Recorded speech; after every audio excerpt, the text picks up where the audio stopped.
ஜெய் வாராகி, என் அன்பு குழந்தையே, என்னுடைய தங்கமே, உன் வீட்டில் 2 பொருட்கள் தேவையில்லாமல் இருக்கிறது. அதை உடனடியாக உன் வீட்டிலிருந்து தூக்கி எறி. அப்பொழுதுதான் உன் வாழ்க்கையில் இருக்கும் அனைத்து பிரச்சனைகளும் முடியும். நீ நினைக்கும் அனைத்தும் நடக்கும். மற்றவர்கள் கோவிலிருந்து எடுத்துட்டு வந்து தரும் 90 குங்குமத்தையும் உன் வீட்டில் வைத்து கொள்ள வேண்டாம். அது என்ன பெயர், எந்த சாமி பெயர் சொன்னாலும் அதை உன் வீட்டிற்குள் வைத்து கொள்ள வேண்டாம். யார் எந்த மனநிலைமையில் எதை தருகிறார்கள் என்று உனக்கு தெரியாது. அவர்கள் என்ன வேண்டுதல் வைத்தார்கள், அவர்கள் நிஜமாகவே அது கோயிலிருந்து தான் எடுத்துட்டு வந்து தந்தார்களா என்பது உனக்கு தெரியாது. ஆனால் அது எதற்காக என்பது எனக்கு தெரியும். முதலில் அடுத்தவர்களிடமிருந்து எந்த ஒரு குங்குமம், துண்ணூர், காசு எதையுமே பெற்றுக்கொள்ள வேண்டாம். கயிர் இது போன்ற விஷயங்களை நீ உன் வாழ்க்கையில் மற்றவர்கள் கொடுத்து உபயோகப்படுத்துவதும், உன் வீட்டில் வைத்துக் கொள்வதும், பூஜை அறையில் வைத்துக் கொள்வதும் நீ முற்றிலும் இதை தவிர்க்க வேண்டும்.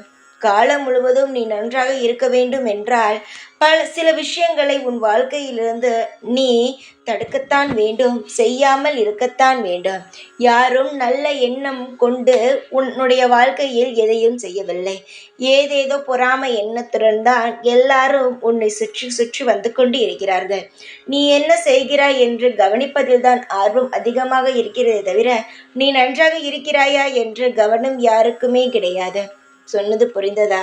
சீக்கிரமாக உன் வாழ்க்கையில் அனைத்து நல்ல விஷயங்களும் நடக்க வேண்டும் என்று நினைத்தால் நீ முதலில் ஜாக்கிரதையாக இருக்க வேண்டும். நான் சொன்ன பொருட்களை உன் வீட்டிலிருந்து முதலில் நீ தூக்கி போட்டே ஆக வேண்டும். வாழ்க்கையில் நீ நல்ல முறையில் இருப்பாய். இது 2ம் உன் வாழ்க்கையில் நீ செய்தாலே உன் வாழ்க்கையில் இருக்கும் அனைத்து பிரச்சனைகளும் உன்னை விட்டு போகும்.